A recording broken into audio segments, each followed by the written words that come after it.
Jai Gurudev students, class 10th. Our last topic was non-food crop, that is rubber. इस पे हम discuss कर रहे थे temperature is above 25 degree Celsius. तो जैसा कि टेम्परेचर इसमें 25 डिग्री सेल्सियस होना चाहिए। और अब आज बात करते हैं इसके रेनफॉल। तो स्टूडेंट्स, रेनफॉल इज अबाउट, अगर रेनफॉल की बात करें तो यहाँ पे अबव 200 सेंटीमीटर। तो रेनफॉल कितना हो जानी चाहिए? 200 सेंटीमीटर की रेनफॉल होनी चाहिए। और इसी प्रकार रीजन अगर देखा जाए तो केरला रीजन देखा जाए तो केरला, तमिलनाडु, अंडमान एंड निकोबार, ये कुछ हमारे अंडमान एंड निकोबार, तमिलनाडु, ये हमारे कुछ रीजन हैं जो इसमें हैं। और most of the rubber crop is used in tyre. जो रबर क्रॉप का ज़्यादातर जो यूज होता है रबर का, वो टायर्स में होता है। अब बात करते हैं फाइबर क्रॉप। तो fibre crop is cotton, jute. तो यहाँ पे जैसा देख सकते हो फाइबर क्रॉप में, हमारा फाइबर क्रॉप में क्या क्या है इसमें देख सकते हैं हम। Cotton, jute, hemp and silk, ये हमारे आते हैं किसमें? फाइबर क्रॉप, रेशेदार फसलें। और इसी प्रकार अब यहाँ पे हम बात करते हैं और भी हमारी इसमें है rearing of silkworm from the production of silk fibre is known as sericulture. और जब यही सिल्क वर्म, जो हमारे रेशम के कीड़े होते हैं, इनसे जब हम सिल्क फाइबर निकालते हैं तो ये प्रक्रिया हमारी कहलाती है सेरीकल्चर। ठीक है, तो ये कभी कभी क्वेश्चन आ सकता है इसमें, ये सेरीकल्चर क्या होता है। ठीक है, तो ये हमारा सेरीकल्चर है। और इसमें हम कह सकते हैं इसमें, और अगर आगे जाएं ठीक, तो कॉटन की बात करें तो कॉटन जैसा कि है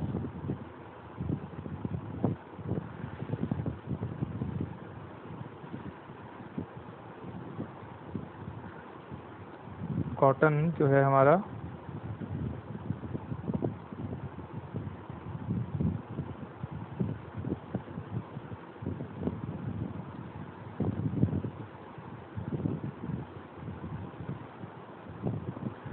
कॉटन, ये भी हमारा एक अगली फाइबर क्रॉप है। तो इसमें हम देखते हैं ये India is believe to be the original home of the cotton plant.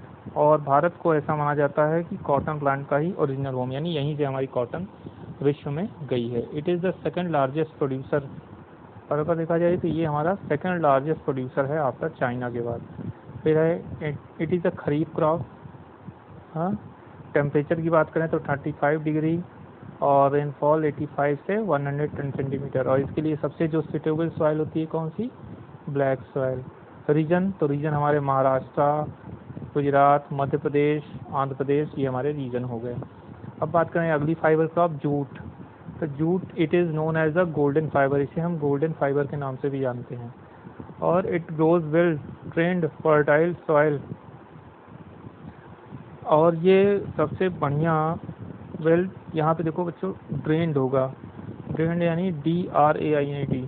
ठीक है, तो इसकी जगह तुम लोग जो है यहाँ पे जो है ड्रेन्ड, इसको कर लो तुम लोग, ये जो लिखा हुआ है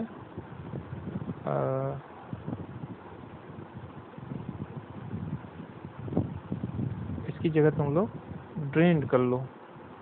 ठीक है, ये तुम लोग जो है ड्रेन्ड, इसको ट्रेंड लिख दिया है, वो गलत है।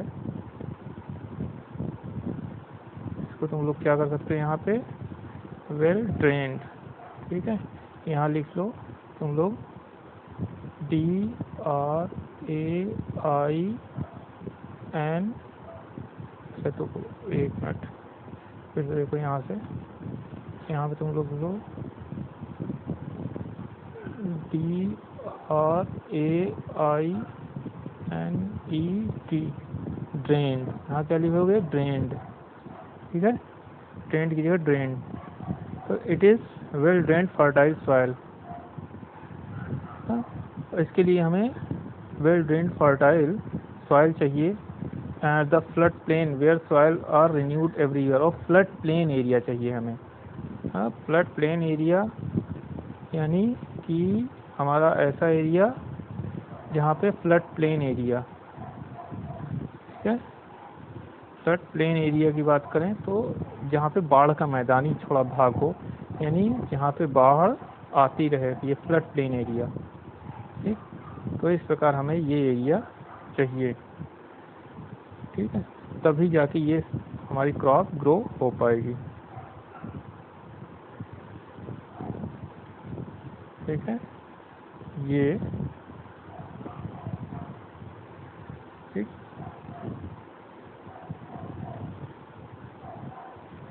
ये हम कह सकते हैं। तो इस प्रकार, और अगर हम सॉइल की बात करें इसमें तो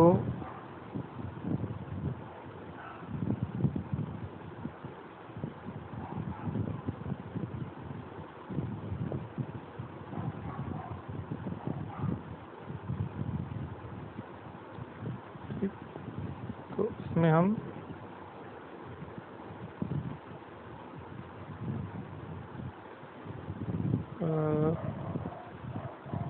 जूट में और टेम्परेचर की बात करें तो इसमें हम और 35 डिग्री टेम्परेचर होना चाहिए टाइम ऑफ ग्रोथ। जब ये सॉइल ग्रोथ करने लगे तो टेम्परेचर कितना होना चाहिए हमारा, जो है 35 डिग्री। तो इस प्रकार ये हमारा जो है सॉइल हो गई। इसमें हमने ये चीज़ देखा। अब हम अगला जो है हमारा उसमें देखते हैं, और रीजन की बात करें तो क्षेत्र कौन कौन से होने चाहिए इसमें। हमारे वेस्ट बंगाल, ठीक है, हुगली रिवर के पास का एरिया, बिहार एंड असम, तो ये हमारा एरिया होना चाहिए। एग्रीकल्चर रिफॉर्म की बात करते हैं अब हमें, कृषि में सुधार। जैसा कि सरकार बहुत समय से प्रयास करती है कि खेती में जो हमारी ये कृषि व्यवस्था है उसमें सुधार आए, इससे ज़्यादा से ज़्यादा किसानों को फ़ायदा हो। तो हम यहाँ पे एग्रीकल्चर रिफॉर्म दो भागों में बात करेंगे। It is two types, institutional reforms and technical reform.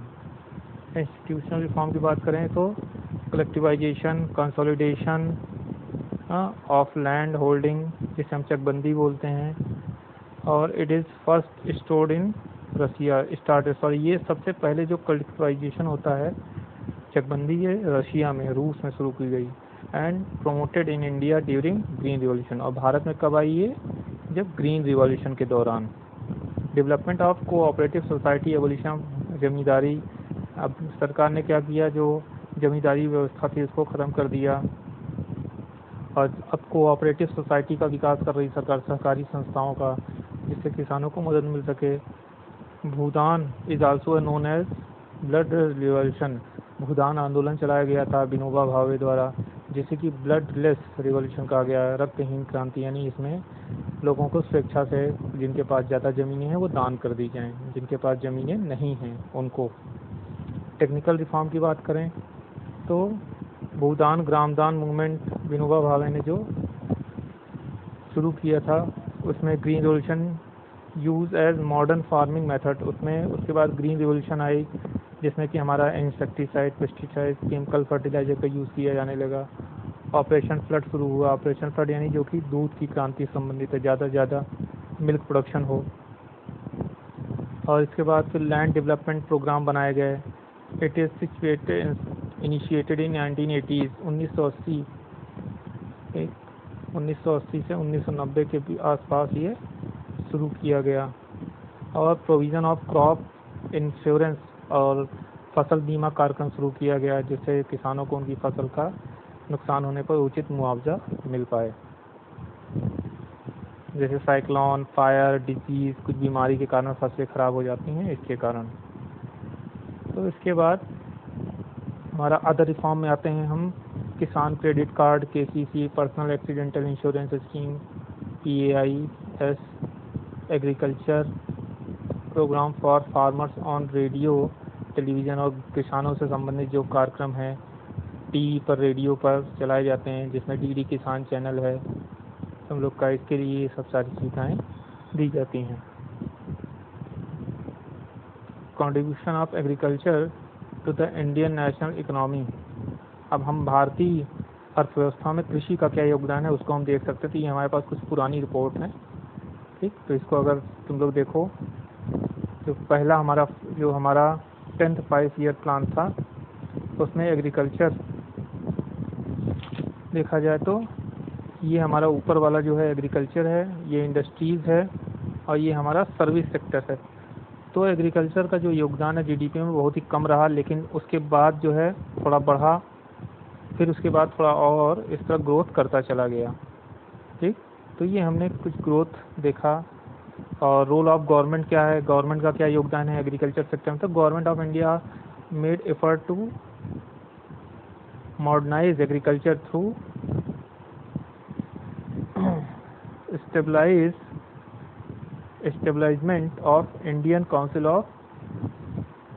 establishment of Indian Council of Agriculture Research, और ICAR, Indian council of agriculture research, इसकी स्थापना कर रही है। देखो ICAR यानी Indian council of agriculture and research, ये फुल फॉर्म आता है एग्जाम में, इसको याद कर लें।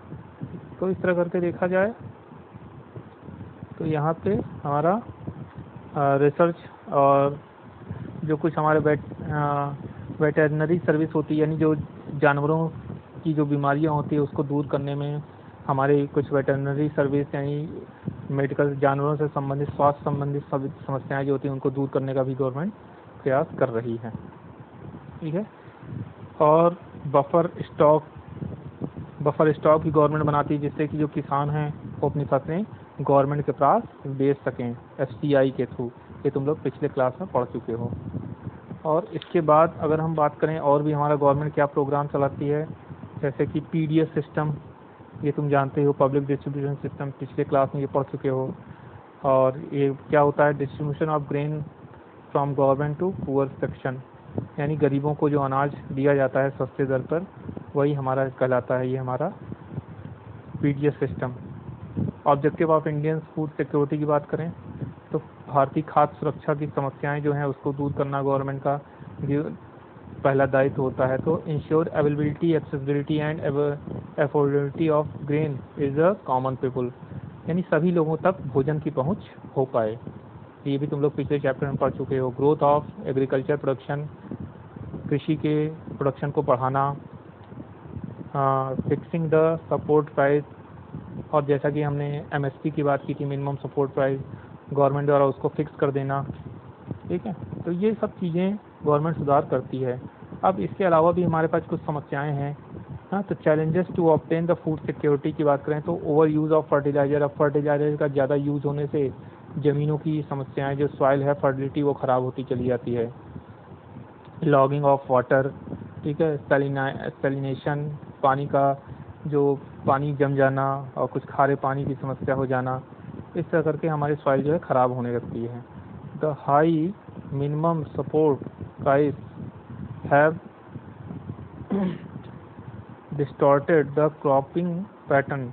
अब कुछ फसल होती हैं जिनको हाई मिनिमम सपोर्ट प्राइस दिया जाता है, बाकी को नहीं दिया, तो इससे क्या करते हैं लोग, जो जिसमें मिनिमम सपोर्ट प्राइस ज़्यादा मिलता है वही फसल ग्रो करते हैं, बाकी नहीं ग्रो करते। तो इस तरह सभी फसलों का एक अनुपात में मिनिमम सपोर्ट प्राइस दिया जाए। और कंज्यूमर एंड डिवाइड,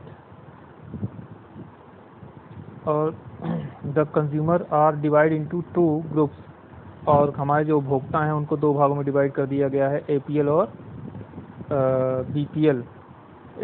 APL यानी एबव पॉवर्टी लाइन, BPL यानी बिलो पॉवर्टी लाइन। ये तुम लोग पिछले चैप्टर में क्लास में पढ़ चुके हो। And number of decreasing poor have been excluded from BPL category.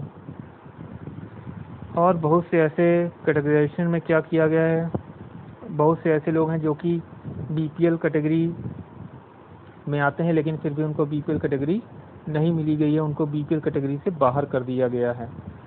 तो इस तरह कुछ समस्याएं हैं। और इस प्रकार देखा जाए इन द रिसेंट ईयर अगर की बात करें तो cultivation of food, vegetables, oil seeds, industrial crop is grown on more area. अब ज़्यादातर इंडस्ट्रियल क्रॉप जो है ज़्यादातर एरिया में ग्रो की जा रही है, जिससे और भी हमारी जो फसलें हैं उनको ग्रो नहीं किया जा रहा है। ये भी समस्याएं हमारी होती चली जा रही हैं। और अगर इसी प्रकार हम बात करें आगे और भी प्रॉब्लम की, तो the leads the reduction of feeder pulses. अब जब हम और भी कॉमर्शियल फसलें बो रहे हैं तो हम दालें, कुछ और भी हमारी जो वीट राइस हैं इनको ग्रो नहीं कर रहे हैं, जिससे कि हमारा इनकी फसल जो है लोगों तक नहीं पहुंच पा रही है। तो और क्या समस्या है हमारा लैंड डिग्रेडेशन, ज़मीन जो है सॉइल ख़राब हो जाना, वाटर क्राइसिस, पानी की समस्या। तो ये कुछ समस्याएं हैं जिनको भी गवर्नमेंट दूर करने का प्रयास कर रही है।